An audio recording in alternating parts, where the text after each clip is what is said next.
Good morning students. आज हम लोग का जो टॉपिक है क्लास 12th बायोलॉजी। जो क्लास 12th आज हम लोग बायोलॉजी पढ़ेंगे। टॉपिक है ट्रांसजेनिक एनिमल्स। तो चैप्टर नंबर 12 चल रहा था जिसका नाम था biotechnology and its application. In biotechnology और उसके जो यूजेज हैं, कहाँ पे उसको यूज करते हैं, कहाँ पे अप्लाई किया जाता है, वही लेसन चल रहा था। तो उसकी जो टॉपिक है, टॉपिक का नाम है ट्रांसजेनिक एनिमल्स। अभी क्वेश्चन आता है कि ट्रांसजेनिक एनिमल्स होते हैं and what is the transgenic animals. तो जो ट्रांसजेनिक एनिमल्स हम लोगों ने बायोटेक्नोलॉजी पढ़ चुके हैं। तो बायोटेक्नोलॉजी में कोई भी यदि एलियन डीएनए, किसी भी एलियन डीएनए को यदि हम किसी एनिमल में या किसी लिविंग बीइंग में इंटरेस्ट करा रहे थे या उसमें इंक्लूड करा रहे थे, तो कंडीशन ये है कि उसको हम ट्रांसजेनिक एनिमल्स बोल रहे थे। तो हम लोग बायोटेक्नोलॉजी पढ़ चुके हैं और डीएनए या रिकॉम्बिनेंट डीएनए।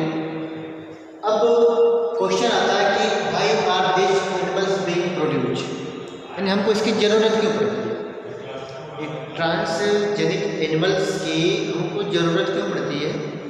तो अब ट्रांसजेनिक एनिमल्स जो होते हैं, इन पे हम जो भी मेडिकल्स में या जो भी फूड प्रोडक्शन में जितने भी एप्लीकेशन होते हैं ह्यूमन बीइंग के बेनिफिशियल, जितने भी ह्यूमन बीइंग के बेनिफिशियल प्रोडक्ट्स हैं, उनको इन पे अप्लाई करके या इन पे हम अपने एक्सपेरिमेंट करके उसको हम ह्यूमन बीइंग के लिए बनाते हैं। तो कंडीशन है ये कि इसलिए जो ट्रांसजेनिक एनिमल्स हैं हमारे लिए काफ़ी नेसेसरी यानी ज़रूरी होते हैं। इसमें जो पहली टॉपिक आपकी है एक नॉर्मल फिजियोलॉजी एंड डेवलपमेंट। इसमें जो पहले हेडिंग हमको पढ़ना है नॉर्मल फिजियोलॉजी एंड डेवलपमेंट पढ़ना है। अब कंडीशन आती है कि नॉर्मल फिजियोलॉजी एंड डेवलपमेंट, तो इसको हम समझते हैं इंसुलिन पे। देखिए insulin growth factor, insulin growth factor किसी भी ऑर्गेनिज्म में यदि ह्यूमन को लिया जाए तो इंसुलिन ग्रोथ फैक्टर, अब हमारे अंदर वो कौन सा फैक्टर है जो इंसुलिन की ग्रोथ को या क्वांटिटी को इंक्रीज कराता है हमारे बॉडी में। तो हम पढ़ चुके हैं कि हमारे बॉडी में जो ग्लैंड्स है पैनक्रियाज ग्लैंड्स, जिसको हम अब पैनक्रियाज ग्लैंड्स में हम लोग पढ़े थे बीटा सेल्स। अब बीटा सेल्स ही प्रोडक्शन करती है इंसुलिन हार्मोन्स का। तो वो तो फैक्टर हो गया कि इंसुलिन ग्रोथ फैक्टर हमारे बॉडी में जो है बीटा सेल है। ओके, बीटा सेल प्रेजेंट है पैनक्रियाज। अब पैनक्रियाज की जो बीटा सेल से इंसुलिन का प्रोडक्शन करेगी, अब जब प्रोडक्शन करेगी इंसुलिन लाइक ग्रोथ फैक्टर या लिखा गया इंसुलिन लाइक ग्रोथ फैक्टर। अब हम अपनी बॉडी में कुछ ऐसे फैक्टर को इंट्रोड्यूस कराएंगे जो नेचुरल फैक्टर को क्या करें, इनहिबिट करें। तो यहाँ पे insulin like growth factor gene, अब हम एक ऐसी फैक्टर को अपने बॉडी में इंट्रोड्यूस कराएंगे, इंसुलिन लाइक ग्रोथ फैक्टर जो इंसुलिन की तरह हमारी बॉडी में इंसुलिन बनाए, जो नेचुरल इंसुलिन उसी की तरह हमारी बॉडी में भी इंसुलिन का फॉर्मेशन हो। बट ये जो फैक्टर हम अपने बॉडी में फॉरेन फैक्टर इंट्रोड्यूस करा रहे हैं या जो भी जीन हम इंटर्ड करा रहे हैं अपने बॉडी में, introduction of alien gene that alter the formation of the factor. मतलब यह एक ऐसा फैक्टर होगा या एक ऐसा एलियन जीन होगा जो नेचुरल तरीके से सिंथेसिस हो रही है उसको जाके चेक कर देगा, नहीं रोक देगा।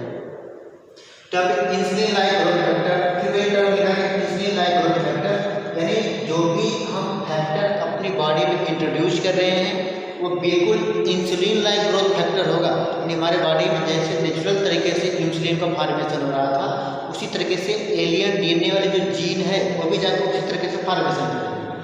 तो कंडीशन ये है अब ऐसा क्यों किया जाता है।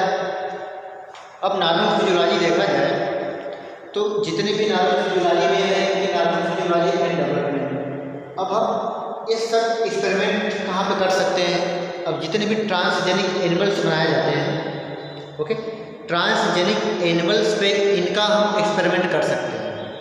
तो नॉर्मल फिजियोलॉजी के बारे में यदि स्टडी करना है तो जैसे रैट हो गया, सबसे ज़्यादा रैट ट्रांसजेनिक एनिमल्स के फॉर्म में बनाए गए हैं अभी तक। तो रैट के ऊपर ये सब सारी चीज़ों को स्टडी कर सकते हैं नॉर्मल तरीके से।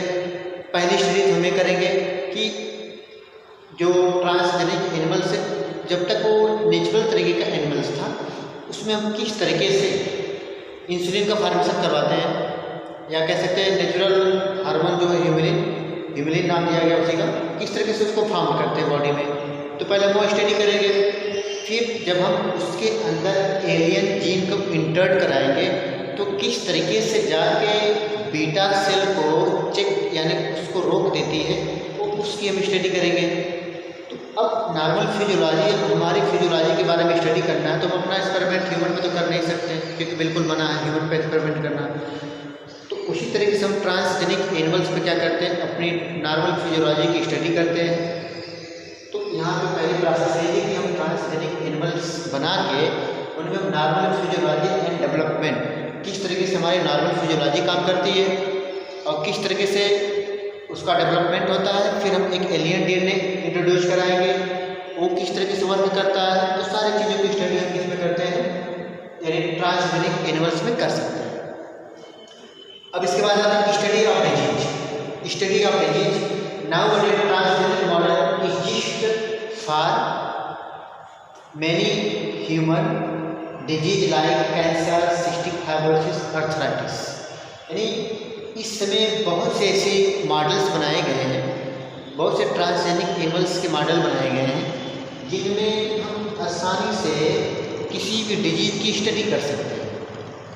ओके, पहले तो जैसे मान लीजिए कैंसर की स्टडी करनी है हमको, तो कैंसर से एक कैंसर ऑन्कोलॉजी यानी that's branch which in which study of the cancer and carcinogen factor of the cancer. मतलब ऐसे जीन जो कैंसर को कॉज करते हैं या कैंसर की स्टडी जिस ब्रांच के थ्रू करते हैं, ओके, उसको ऑन्कोलॉजी के नाम से जानते हैं। अब जैसे कि ऑन्कोलॉजी किससे डेवलप हो जाता है, कैसे, तो बहुत से ऐसे कार्सिनोजन फैक्टर्स होते हैं जो कैंसर को हमारी बॉडी में डेवलप करते हैं। अब हम यदि नॉर्मल हैं, यदि हमारी बॉडी में जो कैंसर फैक्टर से कोई एक कैंसर फैक्टर है, कार्सिनोजन फैक्टर हमारे बॉडी में कैंसर को ओरिजिन हो गई, कैंसर की ओरिजिन हो गई, उससे फैक्टर है। तो अब उस फैक्टर के बारे में स्टडी करेंगे। अब वही फैक्टर किसी हम ट्रांसजेनिक एनिमल्स में इंट्रोड्यूस करा देंगे तो वहाँ भी कैंसर काज करेगा। अब उस कैंसर को बिल्कुल समाप्त करने के लिए या उसको ख़त्म करने के लिए अब कौन कौन सी मेडिसिन यूज की जाएगी, उसका एक्सपेरिमेंट हम उस ट्रांसजेनिक एनिमल पे कर सकते हैं। क्योंकि ह्यूमन पे तो हम एक्सपेरिमेंट दवाओं का कर नहीं सकते, मेडिसिन का कर नहीं सकते, वैक्सीन का भी नहीं कर सकते, क्योंकि क्या पता हो सकता है वो लिथल हो, डेंजरस हो हमारे लाइफ के लिए। तो इस तरीके से जो भी कैंसर, किसी भी यदि पर्सन में कैंसर हो गया है तो फर्स्ट टाइम हम कैंसर के जो फैक्टर्स हैं उनको पहचानेंगे, उनके बारे में जानेंगे। फिर वही कैंसर फैक्टर हम किसी अदर ट्रांसजेनिक एलिमेंट में इंट्रोड्यूस करा देंगे। फिर से उस पर हम अपनी मेडिसिन को अप्लाई करते रहेंगे, कौन सी मेडिसिन सही तरीके से उन पर वर्क करती है। तो इससे सिस्टिक फाइब्रोसिस हो गया। सिस्टिक फाइब्रोसिस जो है ये लंग्स डिजीज है, रिस्पायरेटरी ट्रैक्ट में डिजीज होती है। तो जो रिस्पायरेटरी ट्रैक्ट है, अब फाइब्रोसिस मतलब हम इसमें ये बीमारी बिल्कुल फेफड़े को डैमेज करने लगती है। आर्थराइटिस हमारे जोड़ों का दर्द होता है जिसको गठिया बोलते हैं।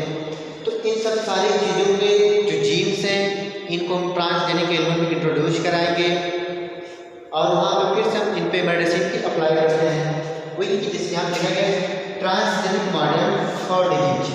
ये जो ट्रांसजेनिक मॉडल है उनको डिजीज के फॉर्म में यूज करते हैं। तो कैसे कंडीशन है कि वह ड्रग्स आर यूज्ड देयर इफिकॉपी, मतलब जो ट्रांसजेनिक मॉडल है उसमें हर एक तरीके की जो दवाएं हैं ह्यूमन बीइंग के लिए, वो सारी दवाओं का यूज हम इन पे करते हैं और अल्टीमेटली गेट बेटर थेरेपी, और हमको एक अच्छी थेरेपी यानी एक अच्छा इलाज मिल जाता है। क्योंकि हम ह्यूमन पे अप्लाई नहीं कर सकते, हो सकता है कोई मेडिसिन लिथल हो, खतरनाक हो हमारे लिए, तो ह्यूमन पे तो अप्लाई करना बिल्कुल मना है। तो इस बात को देखते हुए हम जितने भी मेडिसिन या वैक्सीन से, जिसको टीका अभी कोरोना का लग रहा है, तो ये सब सारी चीज़ें पहले ह्यूमन पे अप्लाई नहीं की गई, पहले किसी ट्रांसजेनिक एनिमल पे अप्लाई करने के बाद ये ह्यूमन को प्रोवाइड कराई गई है। ओके, तो अब इसके बाद एक और टॉपिक है। अब इसके अगले जो हेडिंग है इस टॉपिक की बायोलॉजिकल प्रोडक्ट्स। इसमें introduction of specific gene responsible for certain products in animal provide therapeutic products. Okay, introduction of specific gene यानी कुछ स्पेसिफिक यानी कुछ इंपॉर्टेंट जीन को हम यदि किसी एनिमल में इंट्रोड्यूस करा देते हैं तो हमको कुछ ऐसे प्रोडक्ट्स मिलते हैं जिनको हम थेरापेटिक्स या फार्मास्यूटिकल यानी थेरापेटिक्स या फार्मास्यूटिकल इंडस्ट्री में हम इसका यूज करते हैं, यानी इलाज में या डायग्नोसिस में इनका हम यूज करते हैं। अब यहाँ पे एग्जाम्पल क्या है, introduction of gene of human protein, यानी हम इस तरीके से ह्यूमन प्रोटीन जो जीन है किसी भी एनिमल्स में इंट्रोड्यूस करा के हम अल्फा एंटीट्रिप्सिन जीन को हम बना सकते हैं। और इस जीन का या जो इस प्रोटीन्स का जो यूज होता है वह इम्फाइसेमा एक रिस्पायरेटरी ट्रैक्ट की डिजीज है जो हमारे रिस्पायरेशन से थ्रू होती है, रिस्पायरेशन में होती है। तो उसकी ट्रीटमेंट के लिए हम एक प्रोटीन्स बनाए हैं ट्रांसजेनिक एनिमल्स के थ्रू जिसका नाम है अल्फा 1 एंटीट्रिप्सिन। अब सेकंड क्या है, second attempt similar attempt are being made for treatment of phenylketonuria PKU। ये डिजीज हम लोग पढ़े हैं, इस डिजीज को जो जेनेटिक्स लेसन है मेंडलिज्म उसमें इस डिजीज को पढ़ाया गया आपको। तो अब इसी तरह से जो सेकेंड अटेम्प्ट है हम लोगों ने जो फिनाइलकीटोन्यूरिया यानी PKU जो डिजीज है और जो सिस्टिक फाइब्रोसिस है उसकी ट्रीटमेंट के लिए भी हमने यानी प्रोटीन्स बना चुके हैं इस ट्रांसजेनिक एनिमल्स की हेल्प से। अब एक यहाँ पे और है attempt the first transgenic cow रोजी, दुनिया में जो पहली काऊ बनाई गई जिसका नाम है रोजी एक ऐसी काऊ है जिसमें ह्यूमंस की जो प्रोटीन्स हैं, जो ह्यूमन बॉडी के लिए जो प्रोटीन्स की ज़रूरत पड़ती है उस प्रोटीन्स का फॉर्मेशन इसके मिल्क में होता है जिसका नाम है ह्यूमन अल्फा लैक्टो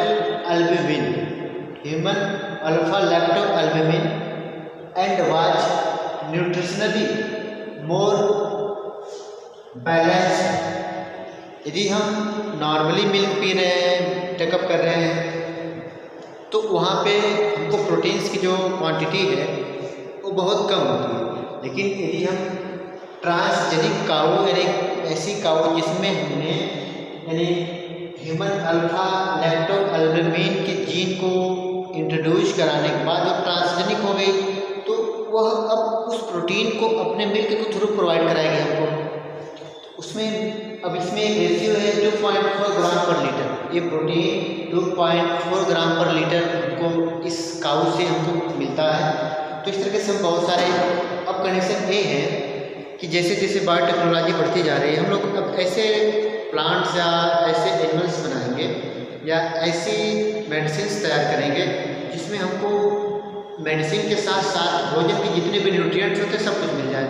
जैसे कंडीशन है कि किसी को मलेरिया हो गया तो अब मलेरिया की जैसे दवा से हम लोग गांव में जाते हैं किसी भी डॉक्टर के पास जाते हैं तो डॉक्टर बोलता है कि इसको आप इस दवा को पानी से गर्म पानी या दूध के साथ क्या करेंगे आप खा लेंगे पी लेंगे। ओके, तो कंडीशन ये आती है कि अब इसमें हमको दवा के साथ साथ हमको सप्लीमेंट का भी ध्यान रखना पड़ता है कि हमको क्या क्या खाना क्या नहीं खाना। तो अब कोई ना कोई एक ऐसी दवा क्यों न बनाया जाए जिसमें मलेरिया की जो प्लाज्मोडियम है उसको किल करने की मेडिसिन भी हो, मतलब उसमें जीन भी हो और हमको जो न्यूट्रिशन उस समय चाहिए वो भी उसमें प्रेजेंट्स हो। इस तरीके से सारी चीज़ों को हम कर सकते हैं। अभी भी टर्म चल रहा है कि ह्यूमन बॉडी में या कोई जैसे प्लांट ऑटोट्रॉफ्स हैं उनके बॉडी में क्लोरोप्लास्ट या क्लोरोफिल पाए जाते हैं, तो उस तरीके से ह्यूमन बॉडी में इंट्रोड्यूस करा जाए तो क्या ह्यूमन भी फोटोसिंथेसिस या एनिमल फोटोसिंथेसिस कर सकते हैं या नहीं कर सकते हैं। तो सारे एक्सपेरिमेंट चल रहे हैं अभी तक। तो ये सब सारी चीज़ें हम कब कर सकते हैं, जब हम बायोटेक्नोलॉजी पढ़े हों, बायोटेक्नोलॉजी जानते हों, रिकॉम्बिनेंट डीएनए हमको आता हो बनाना, तो सारी चीज़ें हम कर सकते हैं। अब vaccine safety, transgenic mice are being developed for use in testing safety of vaccine for before they are used on human. ये जो ट्रांसजेनिक माइस होते हैं उन पे हम लोग वैक्सीन का यूज करते हैं बिफोर यूज इन ह्यूमन पर यूज करने से पहले जितनी भी वैक्सीन्स या जितनी भी मेडिसिन आती हैं उनका सबसे पहला यूज जो अप्लाई किए जाते हैं वो ट्रांसजेनिक माइस पे किए जाते हैं, क्योंकि इनकी नॉर्मल फिजियोलॉजी हमारी फिजियोलॉजी से मिलती है। तो इस तरीके से वैक्सीन सेफ्टी के लिए भी ट्रांसजेनिक एनिमल क्या होते हैं, यूज किए जाते हैं। इसमें एक और कंडीशन है आपको, higher and better wool production.